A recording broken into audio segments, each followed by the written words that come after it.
जिसके साथ वक्त बिताने से आपका दुख आधा हो जाए और खुशी दोगुनी हो जाए, वही आपका सच्चा दोस्त होता है, सच्चा रिश्तेदार होता है। नमस्कार, पुण्य श्लोक अहिल्याबाई शो में हम देख रहे हैं कि देवी अहिल्या के बहुत सारे रिश्तेदार हैं, उनके आसपास बहुत सारे लोग होते हैं। मगर जब भी वक्त मिलता है, जब भी ज़रूरत होती है, तो तुको जी सामने आ जाते हैं।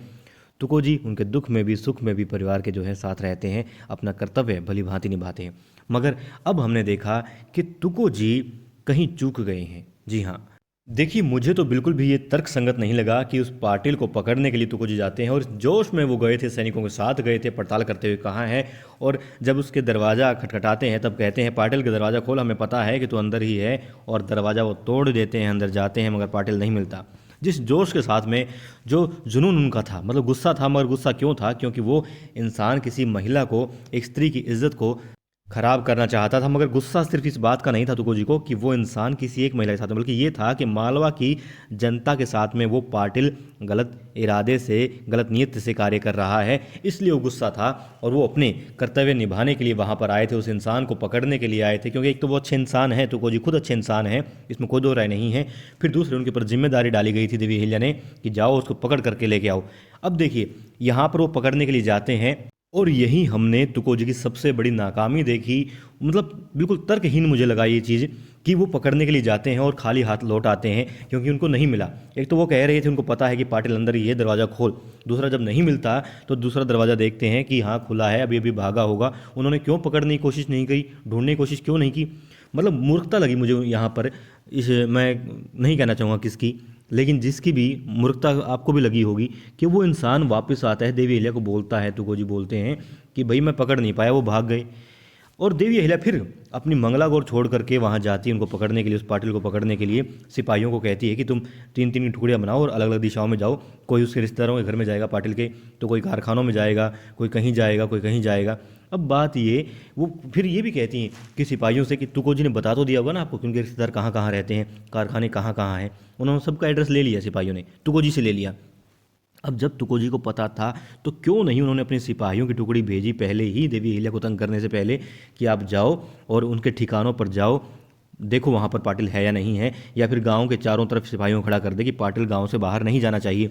जो इतनी देर बाद कि तुको जी वहाँ से गए हैं, महल वापस गए हैं और देवी अहिल्या तक बात पहुँची है, फिर देवी अहिल्या ने निर्णय लिया है, वो गाँव में आई है। फिर उन्होंने कहा है कि गाँव का जो है पूरा घेराबंदी कर दो और पाटिल गाँव से बाहर नहीं भागना चाहिए।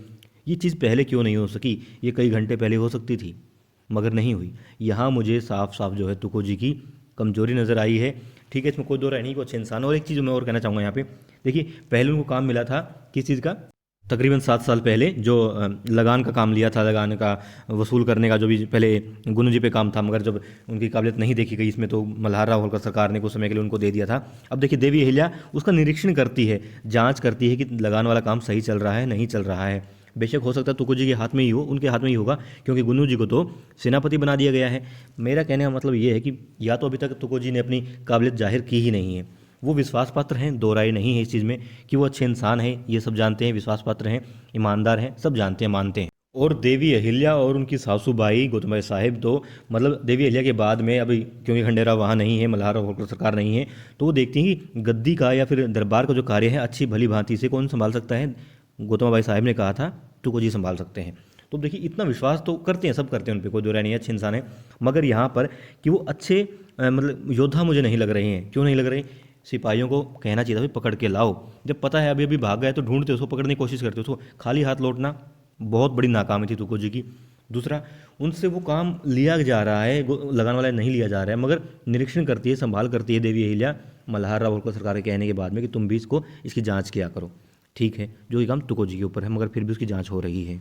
अब गुन्नू जी पहले विश्वास पात्र नहीं थे, विश्वास खो चुके थे, मगर फिर भी सेनापति बन गए।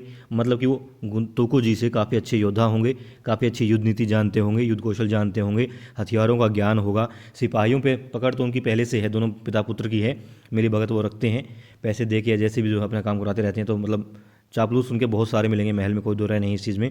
मगर निपुणता की जब बात करते हैं, युद्ध कौशल की जब बात आती है, युद्ध नीति की बात आती है, तो यहाँ पर तुको जी जो है बहुत पिछड़े हुए नजर आ रहे हैं इस बात से मुझे। और जो बात कही थी उनकी पत्नी ने कि आप भी तो लायक हैं, 10 दिन के राजा आप भी बन सकते थे, रकमा बाई का ऐसा कहना था तुको जी को। और तुको जी ने कहा था कि कुछ चीज़ें सिर्फ काबिलियत से नहीं, बाकी चीज़ें भी देखी जाती हैं, क्योंकि वो सगे बेटे नहीं हैं मल्हार राव होलकर सरकार के, इसलिए उन्होंने एक बात कही थी। मगर अब ये देखिए, यहाँ पर वो एक सिपाही, मतलब एक अपराधी को पकड़ने के लिए गए हैं कुछ सिपाहियों के साथ में, एक छोटे पाटिल को, मगर खाली हाथ लौट आते हैं। यहाँ तक कि रणनीति भी नहीं बनाते कि भैया उसको घेराबंदी कर लो, ये कर लो, वो कर लो।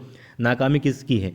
तुकोजी की नाकामी दिखाई गई है यहाँ पर, या फिर शो बनाने वाले ने जानबूझकर सिर्फ देवी अहिल्या को इन्वॉल्व करना था उसमें इस तरीके से, या फिर मतलब मुझे नहीं लगता, या फिर बहुत सारे यहाँ पर कि वाकई में ऐसा हुआ होगा। यदि सीरियल में भी दिखाया गया है तो यहाँ पर तुकोजी की बहुत बड़ी नाकामी दिखाई गई है, और देवी अहिल्या, खंडेराव, मल्हार राव होलकर सरकार के बाद में जो ताकतवर इंसान दिखाए गए हैं वो गुन्नू जी, उनके पिताजी ही दिखाए गए हैं। हालांकि उनके पिताजी से भी ताकतवर जो हैं गुन्नू जी ही यहाँ पर हैं, और उन्होंने काबिलियत जाहिर कर दी इस बात से तो कि हाँ, और कोई लायक था ही नहीं, कि मजबूरीवश गुन्नू जी को ही सेनापति बनाया गया।